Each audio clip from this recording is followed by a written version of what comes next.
Hello and welcome to the Gain Line, coming to you live on Facebook, YouTube, and on Twitter. I'm Ben James. I'm joined by Matt Southcombe and Simon Thomas, and the time is nearly here. We're half an hour away from this Grand Slam decider in Paris, Wales. Just a couple of hours potentially from securing yet another clean sweep of the Six Nations. Gents, how are we holding up in terms of the nerves? I got my mascot with me. It's watched every game with me so far.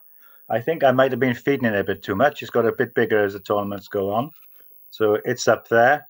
I'm feeling quite nervous, actually. I have to be honest. It's the fact that everything has gone so smoothly, isn't it? You know, in terms of the preparation, they've done so well. You would hate it for it all to kind of, I don't know, peter out tonight.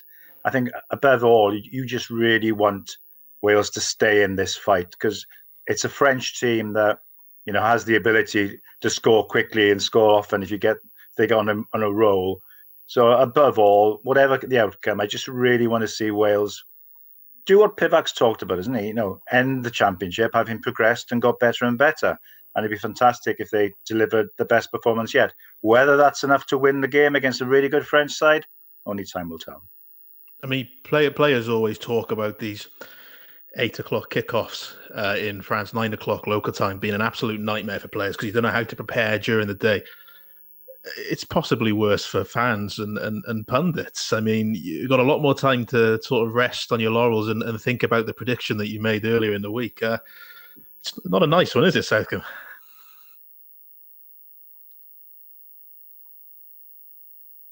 Don't appear to be getting any sound from yourself there, Matt.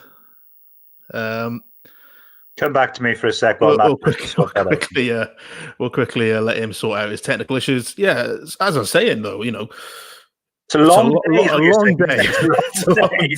It's even longer when I can't hear him, and it's just me and you. It has. I got up really early as well. You know, like I was up like my real cat got me up, and it has really dragged on. You know, well, it was one of those. I went for a long walk. You know, this kind of thing. And, you know, it's 9 o'clock out there, isn't it? The kickoff in Paris. So, I mean, it's even longer for those boys. I'm looking at them now. We can see them on the screen, you know. The skipper giving the talk, you know. It'd be fascinating to know what he said. Just pointed to his head like that. I think, it's all about that, isn't it, really? It's been interesting. I've really soaked up all the stuff on the radio and listened to Matt Dawson talking about it, Ugo Monnier on the radio, and obviously there's been the commentators and the TV talking about it from here, you know, and just hearing all the insight from them, really. And John Barclay, I think, was on earlier, and he talked about this French side. Just, you know, they are probably where. I mean, if you're ranking the best teams in the world right now, where would you put them, Ben? Top. Difficult with South Africa because they haven't played, isn't there? It's a tough one. So, you know, South Africa haven't played. Obviously, New Zealand, not the New Zealand that we probably knew, but they're still very, very good. They've got to be top 3. Yeah, top 3, if not top 2. Yeah, you know, they are just a very, very good team. So, I mean, that's a real barometer, isn't it? Because, I mean, Wales put 40 points on the World Cup finalist, England. Earlier in the championship. It's a funny one when I look through it all. I mean, England lost comfortably today, didn't they, to Ireland, really? And if you look at the table now, they're 5th, you know, and that's not something you've gone from championship to losing 3 games. But while Wales have sort of defied the odds, really, and kept on winning, other teams have been knocking each other back, haven't they? You know, Scotland beat England, then England beat France, then Ireland beat England, Ireland beat Scotland, but Wales have bring them on. I mean, I did.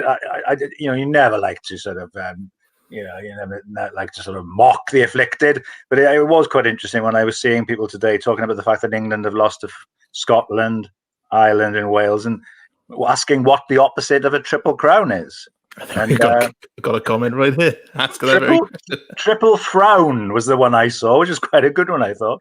I think one of our colleagues on news came up with which could potentially be a headline on I wouldn't rule it out at this stage, triple clown, which quite pointed. I'm not sure that will get used in print. But you're talking about the fact that everyone sort of beaten each other, and Wales have just kept on rolling. I guess that's the beauty of the Six Nations, and that's what makes Wales so effective in the Six Nations. Is Test rugby is a game defined by such tight margins, especially Test level top teams.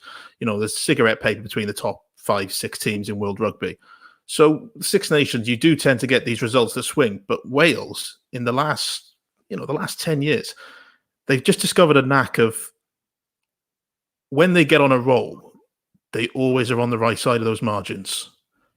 I mean, you've got to realize, I'm a very old person, and I went from 1978 to 2005 without seeing a Grand Slam. The title in '94 and the Triple Crown in '88, they were brief moments of joy in a terrain of absolute gloom for 27 years, let me tell you. So now, to have seen Wales, now on the verge of 2005, 2008, 2012, number 5. This would be number 5 Grand Slam in the Six Nations era. And Alan Wynne-Jones would have more Grand Slams than the number of countries in the Six Nations era.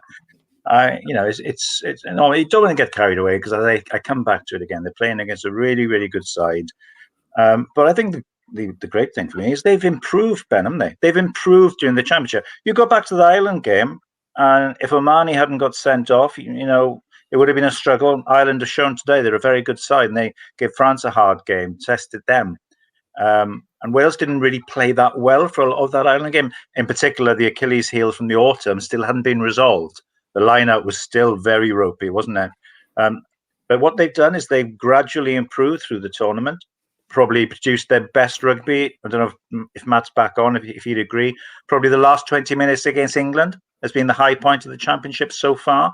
And I think they're going to have to deliver that kind of a surety, sense of purpose, and above all, I suppose, discipline, really. It's been such a key factor for them, both in their own discipline and the indiscipline of teams they've played against. 2 red cards, and then England giving away an array of penalties. And you saw again today with the Bundee Aki red card. I mean, that is a red card into the modern day of the game. But the way players have been taught to tackle for so long, which is go and smother the ball carrier, the rugby league style tackle. I know people say, when are players going to learn? It's taking a time, isn't it? And the point I'm making is it's a precarious life as an international rugby player now, isn't it? In terms of the margin for error. You talked about small margins for Wales this season, the small margin in a disciplinary sense. I mean, you felt for Bundee Aki in a way, but then you can't tackle like that. And I come back to it. Discipline again tonight. Absolutely pivotal. Matt, are you back with us? Have you got me? Well, there we go. There we go. I mean, we all remember the last time Wales were out in Paris. Matt, you were there yourself, and that was obviously that was the Kickstarter to the last Grand Slam. Now it's looking to do something that Wales haven't done in a very, very long time, and that's win a slam on away soil, which I guess would elevate, without getting ahead of ourselves. That alone elevates this Grand Slam, doesn't it? Yeah, it does. Yeah, it does, and it's another one of those sort of one of those sticks that can be used to beat this generation of Welsh players with. It's like, well, you never did it away from home, did you?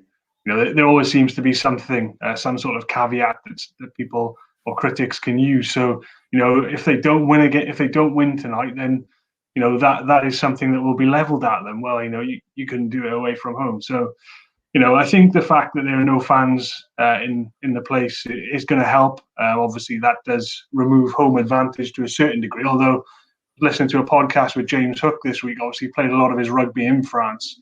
And he was saying, well, it might actually help the French because, if France are playing badly, they tend to get it worse than a lot of teams do from their own fans. So in some ways, in some sort of perverse way, it might actually help the French as well. But I just think that, yes, it's different. And Alan Wynne-Jones has alluded to that in his press conference this week. But, I think it's a really good thing that they played France at this time in Paris when there was a curfew in place back in October. Because the Stade de France, if you haven't been there, is quite a way out of town, and it's in a very quiet quiet area, really. And I bet it's quite eerie there, you know, with absolutely no one around. So I think the fact that they've experienced that will come as a help. And, you know, I haven't heard some of the conversation so far, but I assume we've alluded to the experience in this Wales side.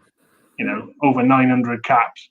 Only one player in the starting side hasn't won a Grand Slam. That all counts for a lot, you know. I don't think it's going to be an excuse for this lot if they lose today just because they're away from home. There's too many good players in this side. And I think if Wales play at their best and France play at their best, I think France probably edge it, but I think Wales do enough to win the Six Nations. But if France are just 5% off, then I think Wales win. It's interesting. We talked there about Wales, you know, not having clinched a Grand Slam on away style since 1971. I mean, that's a game that resonates with me because growing up, I don't remember it at the time, but certainly growing up, it was the kind of game that kept getting shown a lot. You were covering it, weren't you? No, that was Robin. That was Robin Davey. Robin Davey and Andy Hallwood in his back pocket, as is often the case. And it's a game that was often shown in the kind of 70s as a, you know, it was in some ways the greatest Welsh Grand Slam of that era. And I always think back to it because there was a moment where Wales were absolutely under the cosh. They were a good team then, France. And Dougar, the number 8 for France, the most enormous man in France, ran at the smallest man in Wales, Barry John. Barry was on his own line. Didn't really tackle him. He sort of just kind of absorbed this monster. And the ball spun away, and Barry's nose ended up somewhere down in the Bois de Boulogne, I think. It was all over the shop. He had to come off. He won a day when you went off there. You came back on. And Barry ended up ghosting through a beautiful try, you know, to put Wales in front, and they won the game. And I think it's going to be that kind of day. It's going to be a day for digging deep physically, as Pivac said this week when he was talking about the selection of Adam Beard. He said they're big men. They are big men, and it's going to take, I think, what was the phrase always like, intestinal fortitude. Wales are just going to really, really have to put their bodies on the line because it's going to be a massive physical challenge. But, you know, this pack of forwards, and I was thinking about this the other day, I can't remember, of all the Six Nations, 5 nations I've covered, I can't remember many where the pack has been so consistent in selection. And I think, you know, there's only been 2 positions of change, isn't there? Number 4 and number 6 during the course of the whole campaign. The core of that pack has been there. Navidi's been there for a few games now, and Beard and Hill have interchanged really well. It's a solid pack, knows what it's doing. And the other thing, as Matt said, is experience. There'll just be a look amongst each other, and they'll know they've been there and done it before. So, yeah, I just really hope that they do themselves justice. That's the biggest thing for me. Yeah, I think you know, talking about the fortitude there, I think that's the most heartening thing heading in tonight, isn't it? If Wales are in this, heading into the later stage of the matches, you sense that, well, at the very least, they're going to have a shot at winning this just because they stick in the fight. So I think I heard someone within the Wales camp from that 2019 Six Nations describe them as, I won't use the exact phrase, he was talking about dog excrement team. Chewing gum, I'll go with. You know, once they get stuck to your shoe, they're very hard to shake off. Well, there is, that's what this Wales team is. Matt probably alluded to this when we were talking before. There is this other element, isn't there? That if it is still in the mix, one score, 8 points, 5 points, 3 points, that kind of area, then the whole table comes into the equation, doesn't it? And both sides start thinking, oh, what do we do now? You know, who rolls which dice? It's going to be fascinating. I think everyone probably basically understands it. You know, if the margin on the match points is 3, if it's 4, you know, if it's 4, well, as long as you sort of avoid the kind of real runaway win for France, there's a very good chance that even if Wales lose, they can win this title. But they'll not be going out with that as their aim. They'll be aiming for the slam. I'm sure they'll give it everything to the 80th minute. I think they're showing some of the 71 match on TV now. As you can see, I'm not in this band. This for even an older audience, this game was actually played in the Stade de Colombes, which, if you've seen it, is where they filmed Chariots of Fire. That was a particularly inspirational film, and it inspired Wales that day. And yeah, I don't think I've ever seen this in colour before. It was black and white on my telly in Carmarthen in about 73 when I first saw it, but there we are. I think we pretty much call it. Oh, there goes Barry. Barry's in. He's in. Barry's in. Speaking of films, be honest. How many times have you watched Grand Slam in the last week, building up to this one? Twice this week, and about 47 in my life. I actually watched it the first night it was shown. I just don't remember it now. It was like a big occasion then. Yeah, it's. I'm not, there's not many things I'm word perfect on in life. Teenage Kicks by the Undertones is one, and Grand Slam is another. There we go. Gents, I guess all that's left to do is just snap predictions. 15 minutes from kickoff. How's it going to go? Oh, God. Yeah, I think the best quote of the week for me has come from Liam Williams, actually, when he said that we're going to have to take France to the pits. We're going to have to grind them down, tire them out, and hope that the game loosens up a bit in the second half. So that gives you an indication of what Wales are expecting. I think if they try and play fast and loose early on, then it plays into France's hands. So I think you're going to expect a bit of a more tight, sort of pragmatic approach to proceedings. One sort of sense of comfort for Welsh fans, I guess, is this French team is very good on paper and is very dangerous, but they struggled to beat Ireland and they lost to England. So, fans can take a bit of, solace in that. And the other thing is France know they need a bonus point, really. So, if that creeps into players' minds, do they start trying to throw offloads, get fast and loose with it? They try too hard. That's when you see mistakes then, isn't it? And, Wales just stay composed, keep building scoreboard pressure when they get the opportunities. I think you might see France start trying to do too much too soon. So, for that reason, I've gone with my prediction this week as a 21-24 victory for Wales. That's what I said. That was my score. Yeah, well, I said it on Thursday on this Facebook Live, and then I see it in your prediction on the Friday. I said it then. I said, no, actually, I didn't. I stipulated the means of the victory, didn't I? And without seeing yours, I went 24-21. I got to stick to it, haven't I? And as I say, it'll be the last play of the game. France running it, trying to not keep alive their title hopes. Rhys Dammit scores the try. It's so specific that if it comes right, I'll just be hailed as a national hero, won't I? So I'm sticking to it. So Wales to win by 3 and to win the Grand Slam. Come on, boys. Absolutely. And we haven't got long to find out. So make sure you do enjoy yourself. Only 10 minutes left until kickoff. And of course, you can follow all the action from this vital Grand Slam decider on Wales Online.